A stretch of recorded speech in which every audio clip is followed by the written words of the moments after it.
Bonjour à tous et bienvenue dans cette nouvelle vidéo de notre chaîne H Fiscalité et Finance dans laquelle on va parler de comment investir dans l'immobilier en France mais également à l'étranger en 2023. Si tu nous as pas encore rejoint sur nos différents réseaux, que ce soit le Discord ou le Telegram, les liens se trouvent dans la description, c'est entièrement offert. N'hésite pas à nous rejoindre pour du contenu exclusif et des lives exclusifs. En guise d'introduction pour cette vidéo, j'ai envie de parler d'investissement immobilier parce que l'investissement, quoi qu'on dise, est un sujet qui intéresse beaucoup de personnes. Et puisque nous allons également parler de l'investissement préféré des Français, qui est l'immobilier. Et en matière immobilière, vous avez beaucoup de formations sur Internet, vous avez un choix pléthorique, on va dire, mais je vois beaucoup de formateurs inclure un module fiscalité dans leur formation, mais qui est plus un bonus qu'un réel module. Et alors qu'en réalité, que ça soit la structuration et la façon dont tu vas faire les choses en immobilier, cela va pouvoir avoir un énorme impact sur ton investissement et sur ta capacité d'investissement. C'est d'ailleurs pour cette raison que nous allons lancer prochainement un mini-programme d'expertise sur l'investissement immobilier, sur la structuration ainsi que sur la fiscalité. Tu peux te préinscrire dès maintenant en suivant le lien qui se trouve dans la description à Real Estate Pro et je le mettrai également dans le lien. C'est une simple préinscription, ce qui te donnera l'accès à ce futur programme avec une offre de lancement. Ici, on va parler d'investissement massif, pas tout simplement comment structurer un petit achat et comment faire de la colocation sur Airbnb. Non, ça va être déployer une stratégie immobilière. Et en effet, il existe plusieurs manières d'investir en immobilier. La première manière que vous connaissez tous et qui est souvent la plus simple va être l'investissement en nom propre. C'est l'investissement le plus simple. L'achat se fait en nom propre, on finance le bien qu'on achète et on perçoit un loyer, ou on achète sa résidence principale pour y vivre et on rembourse le crédit tout simplement. Il y a des avantages, il y a des inconvénients, on y rentrera plus en détail dedans. Il y a ensuite l'investissement au travers d'un SPV. Ça va être l'investissement locatif que nous réalisons au travers d'un véhicule type SCI, que ce soit à l'IR ou à l'IS. Ça peut être également au travers d'une société, une SAS, SASU ou autre société, pour avoir un rendement locatif. Et c'est le véhicule qui perçoit les revenus et qui va piloter la distribution de ce revenu, selon sa forme et selon comment c'est structuré. Puisque d'un côté, vous avez les sociétés transparentes qui ne pilotent pas le revenu et de l'autre côté, vous allez avoir des sociétés opaques qui vont piloter le revenu. Ensuite, aussi intéressant et très peu évoqué, va être l'investissement à l'étranger en utilisant un levier bancaire. Qu'est-ce que je veux dire par l'utilisation du levier bancaire? C'est que l'investissement à l'étranger au travers d'un SPV ou non, c'est-à-dire en nom propre, tout en ayant accès au levier bancaire. Nous sommes ici sur des techniques très particulières qui nécessitent la mise en place d'outils spécifiques, mais il est possible de financer un bien dans un pays dans lequel nous ne sommes pas résidents. Ça va être des techniques détournées. Et nous verrons à la fin que, en réalité, et tout au long de cette vidéo, que la meilleure technique, c'est de cumuler ces trois techniques. Et on va commencer par l'investissement en nom propre. L'investissement en nom propre, comme on l'a dit précédemment, c'est l'investissement le plus simple. Tu achètes ton bien personnel à titre personnel, soit pour le louer, soit pour y habiter. C'est le cas de ta résidence principale, par exemple. Mais un achat en nom propre n'est pas fait que pour la résidence principale. Cela peut être deux types d'achats, notamment la défiscalisation. Lorsque tu achètes un programme de défiscalisation qui te donne des avantages fiscaux, on en a parlé dans notre précédente vidéo, ne pas se laisser avoir par le biais fiscal, qui est le pire ennemi de l'entrepreneur et de l'investisseur. On te mettra le lien de la vidéo en haut à droite si tu ne l'as pas vu. Ou, par exemple, des mini-régimes comme le loueur meublé non professionnel ou le loueur meublé professionnel, c'est fait en nom propre. Alors, nous sommes avec des dispositifs indispensables pour une stratégie d'investissement massif. Qu'est-ce que je veux dire par là? C'est que indispensable dans le cas où, même si on peut le lire beaucoup sur Internet, l'entendre beaucoup, et tu l'as peut-être entendu, n'hésite pas à me le dire dans les commentaires, c'est la notion de résidence principale. Si tu écoutes le cher Bébert Kiyosaki et tous ses disciples, puisque le problème de Robert Kiyosaki n'est pas tant ce qu'il a écrit dans son livre, c'est ce que les gens en ont compris et ont transmis aux gens qui les écoutent, et ils ont généralement des très fortes audiences. C'est pour ça que je parle de disciples. Ces disciples, ils n'ont pas compris que les États-Unis, c'était de l'autre côté de l'Atlantique, où il y a autant de différences financières entre les États-Unis d'un point de vue bancaire qu'au niveau de la gastronomie entre les États-Unis et la France.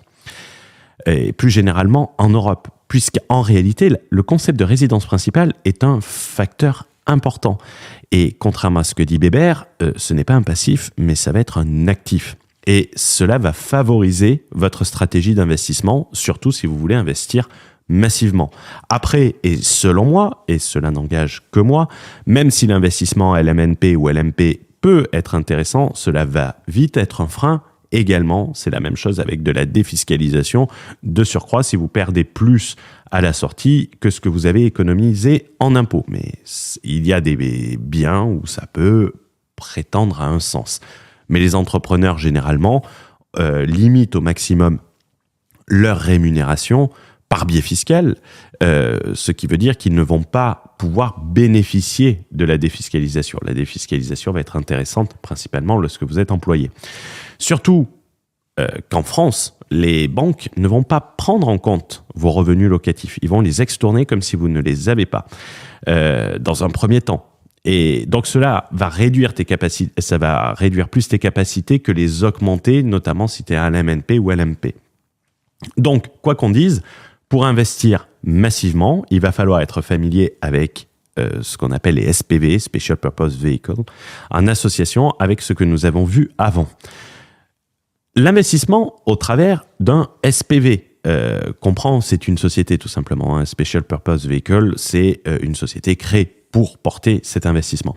Alors, pour faire simple, les SPV consistent à investir dans l'immobilier en intercalant entre nous et le bien immobilier une société créée pour l'occasion. En France, nous avons les SCI, les sociétés civiles immobilières.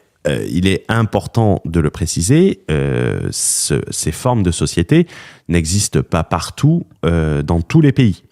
Le principal avantage de la SCI, ou une autre forme, va être en réalité et résider dans ce qu'on appelle la personnalité morale, c'est-à-dire qu'il y a une différence entre vous et la société, une séparation entre vous et l'investissement.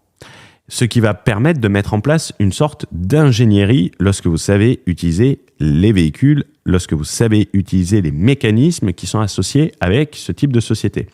En matière de société de type de SCI, vous le savez, vous avez à l'IR, à l'impôt sur le revenu, qui est par nature, ou vous pouvez exercer une option à l'impôt sur les sociétés.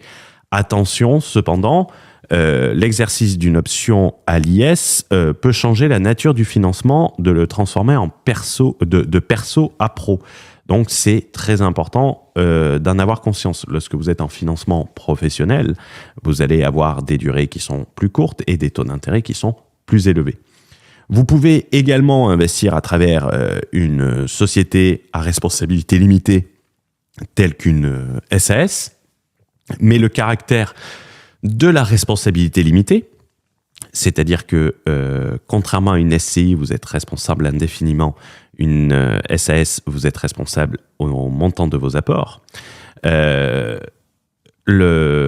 ça va rendre le financement très difficile puisqu'on va vous demander une caution personnelle. Et donc, si vous n'avez pas de bien à titre personnel, cela ne fonctionnera pas. Et une société ne peut pas se porter caution d'une autre société et des remboursements d'une autre société puisque c'est contraire à son objet social.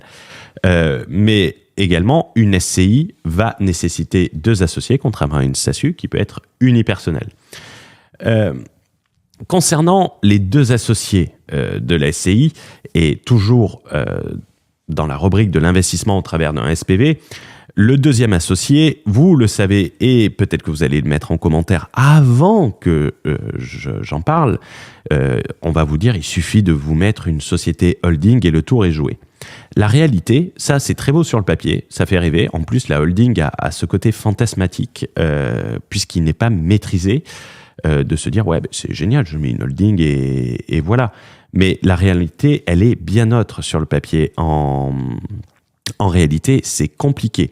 Allez voir un banquier pour faire financer un bien d'une SCI détenue par une holding, surtout qu'une holding, c'est une société patrimoniale, donc avec, par nature, pas énormément d'actifs. On en a déjà parlé sur cette chaîne, où je vous mettrai le lien en haut à droite, la holding Lincoprise, et notamment lors de cette vidéo, nous avons eu un commentaire résumant très bien la situation. Effectivement, holding plus SCI, achat en 2021, 8 banques ont refusé le montage, la dernière a accepté après une longue discussion et un dossier bien détaillé des avantages de mon achat. Très bonne vidéo, bonne continuation. J'avais répondu sur la pointe de l'humour en disant « Merci du retour d'expérience ». C'est pour ça que je dis que quelquefois, les formateurs immobiliers qui parlent de holding sans cesse, tu te poses la question quelquefois s'ils en ont réellement une et s'ils font des investissements immobiliers.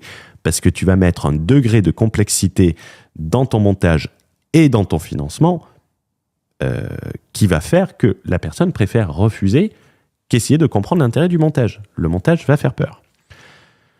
Et en effet, investir avec une holding va rendre très difficile le montage du financement. Donc, il faudra utiliser d'autres techniques. Il faut comprendre qu'une holding est généralement, comme je le disais, une coquille vide, sans trop de patrimoine, d'où l'importance de mettre en place des stratégies spécifiques pour arriver au même résultat. Mais tout va dépendre de la stratégie. Et si vous partez bille en tête et que vous allez voir des banquiers avec une holding et une SCI, vous pouvez d'ores et déjà vous préparer à prendre des refus.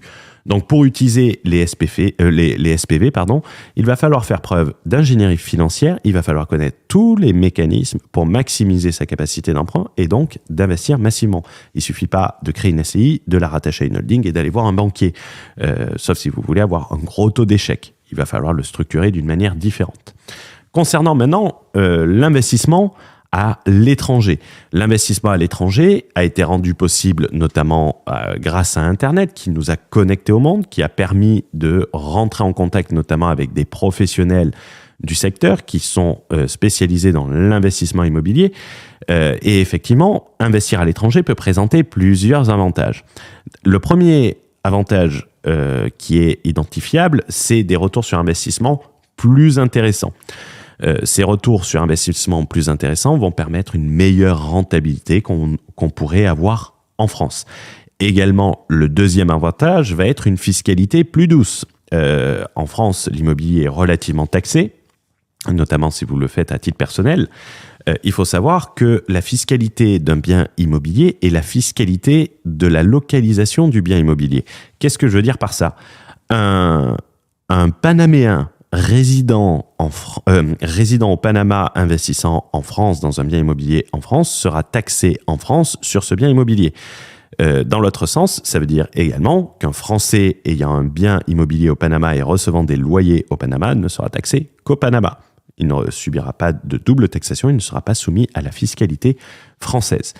Le deuxième avantage qui va être sur un aspect plus juridique que fiscal va être également la protection du propriétaire. On le sait, en France, nous sommes en présence d'un pays qui protège relativement bien le pauvre face au riche, et on considère que automatiquement, lorsque vous êtes propriétaire, vous êtes forcément riche, donc on autorise en gros le locataire de ne pas vous payer. Vous connaissez, trêve hivernale, les délais, les procédures, les squats, on ne va pas rentrer dans les détails. Il faut savoir que également à l'étranger, vous pouvez avoir une plus grande sécurité juridique en sachant que si le mec ne vous paye pas, vous pouvez le mettre à la porte dans les 2 semaines, même s'il fait -15 dehors, et même s'il a 3 enfants. Cependant, ces avantages sont contrastés par quelque chose qui est beaucoup plus difficile de contourner. Ça va être la problématique du financement. C'est comment on achète un bien à l'étranger et on se le fait financer. Il va être difficile d'investir à l'étranger tout en bénéficiant d'un levier bancaire et donc d'avoir accès au financement. Il va être d'autant plus difficile d'investir à l'étranger tout en ayant un levier bancaire aussi bon que le français. La fiscalité française va être compensée par la puissance du levier. Par exemple, vous allez à l'étranger et pas dans des pays forcément très loin. Vous allez par exemple en Suisse ou dans d'autres pays, les apports sont généralement de 25%, ce qui réduit énormément la capacité d'investir. Quand je dis difficile, cela ne veut pas dire impossible. Cela demande des structures, cela demande une compétence et cela demande de l'ingénierie. Mais avec tout cela, vous pouvez y arriver. Vous allez également, lorsque vous connaissez le système bancaire un minimum, vous allez avoir des banques étrangères qui vont accepter de financer même des employés résidents fiscaux en France, avec un gros effet de levier pour des investissements étrangers localisés dans le pays. C'est par exemple le cas, un retour d'expérience que nous avons dans la juridiction AH2. Nous sommes en train de travailler dessus avec d'autres banques et un service exclusif pour permettre notamment aux personnes souhaitant investir ici avec un service Done for You, c'est pas nous qui allons le gérer, mais qui vont permettre d'avoir un accès à la bonne banque pour financer le bon projet aux bonnes conditions. Ça, c'est l'apport communautaire, c'est l'apport d'expertise, mais c'est une variable très importante. Il va y avoir également des banques qui vont être spécialisées dans ce type d'opération. Des banques qui vont être beaucoup plus spécialisées que des banques françaises. Une banque française va être très, très refroidie lorsque vous parlez d'investissement étranger. Et d'autres banques ont flairé le filon, et donc elles se sont spécialisées sur ce domaine. Le tout, c'est qu'il faut les connaître, il faut connaître leurs conditions, savoir ce qu'elles demandent, savoir ce qu'elles font. Mais c'est possible. L'investissement à l'étranger, toujours dans la rubrique comment cela se passe pour investir lorsque nous sommes non résidents dans le pays. En réalité, lorsque vous êtes non résident dans le pays, vous allez investir exactement comme en France. Et c'est là que l'ingénierie peut permettre de super résultats. Comme en France, vous allez pouvoir investir. On a parlé notamment de l'achat en nom propre et de l'achat au travers d'un SPV. On va rajouter un troisième critère ici qui en fait qui découle du deuxième critère.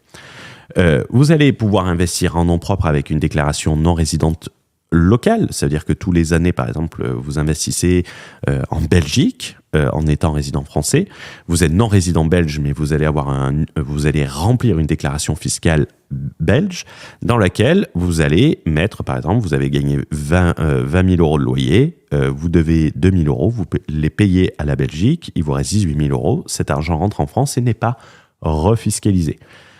Vous allez pouvoir également investir au travers d'un SPV français, c'est-à-dire il est tout à fait possible d'investir à l'étranger depuis une SCI française avec, pareil, un peu d'ingénierie, un peu de mécanisme en comprenant comment cela marche, ce qui rajoute un avantage sur les garanties du véhicule français, notamment lorsque vous allez avoir une bonne relation bancaire, lorsque vous allez avoir des actifs, lorsque vous allez avoir tout ça, mais vous allez pouvoir déployer cette stratégie comme si c'était un investissement presque français, on va dire. Mais par contre, bien évidemment, cela demande un minimum d'expertise. Ou vous allez pouvoir tout simplement passer au travers d'un SPV étranger. Comme je l'ai dit précédemment, la SCI n'existe pas partout. Vous allez généralement passer par la constitution d'une société locale avec la personnalité morale qui sera fiscalisée sur place puisqu'elle sera généralement considérée comme une société à prépondérance immobilière. Toujours au rang de l'investissement étranger, et on va revenir rapidement sur le financement qui est vraiment la question piège et qui est vraiment le principal frein à l'investissement étranger, en plus de la difficulté de connaître le marché. Mais ça, vous pouvez, au travers de l'étude, vous en rendre compte ou avoir des gens sur place qui vous permettent de vous en rendre compte. Le financement à l'étranger va nécessiter plusieurs choses et ces choses sont pas, c'est pas cumulatif. Si vous êtes en France, il va vous falloir peut-être une marge hypothécaire suffisante pour permettre ce financement. Cela va vous demander également quelquefois un apport plus important qu'on peut constituer au travers d'un financement, mais pour des raisons particulières, je n'en parlerai pas sur Internet et encore moins en public. C'est de l'ingénierie, ce n'est pas à mettre à la portée de tous. Et également, comme je l'ai dit, un accès à des banques internationales, pas forcément dans votre pays. Je vais parler de banque offshore, mais une banque offshore est tout simplement une banque dans un autre pays de résidence. Moi, si j'ai un compte Société Générale en France, c'est une banque offshore, puisque je ne suis pas résident pour l'instant en France, qui va être spécialisée dans ce type d'activité. Et par exemple, vous avez des banques étrangères qui se sont fait une spécialité de financer régulièrement des projets immobiliers en France, et ceux qui investissent massivement en sont familiers, notamment en matière d'opérations de marchand de biens. Donc, il n'y a pas que les banques françaises, il faut comprendre comment elles marchent, il faut comprendre les garanties, il faut maîtriser les outils, mais à partir de là, vous pouvez, avec un peu d'expertise, un peu d'ingénierie, investir à l'étranger avec un levier bancaire. Mais comme tout, cela nécessite un minimum de connaissances, un minimum d'expertise, un minimum d'ingénierie. C'est une bonne barrière à l'entrée, on va dire. Donc, comme je vous l'ai dit, il sera possible d'investir à l'étranger, y compris avec du financement, y compris depuis la France, à une seule condition, c'est d'avoir un minimum d'ingénierie et comprendre comment cela se passe. Il n'est de si bonne compagnie qui ne se quitte. Donc, il va être temps pour moi de conclure sur cette vidéo. Pour investir massivement, et quand je dis massivement, je dis bien investir, pas un simple bien en Airbnb et se prétendre rentier de l'immobilier. Il va falloir savoir utiliser les 3 types d'investissement de concert, c'est-à-dire l'investissement en nom propre cumulé à l'investissement avec les SPV et pourquoi pas l'investissement à l'étranger qu'on cumule avec ces 3 stratégies. Connaître les mécanismes de structuration, les mécanismes fiscaux, mais d'abord l'ingénierie, ensuite la fiscalité. Car, quoi qu'on dise, ta stratégie peut payer beaucoup plus. N'hésite pas à t'inscrire en avant-première au Real Estate Pro pour avoir les meilleurs outils pour décupler tes investissements en France ou même à l'étranger. Lorsqu'il sortira, tu pourras en plus bénéficier sur une période déterminée d'une remise de lancement. Je te souhaite une bonne journée, je te souhaite une bonne soirée et je te retrouve dans une prochaine vidéo. Pense à t'abonner. Ciao, ciao.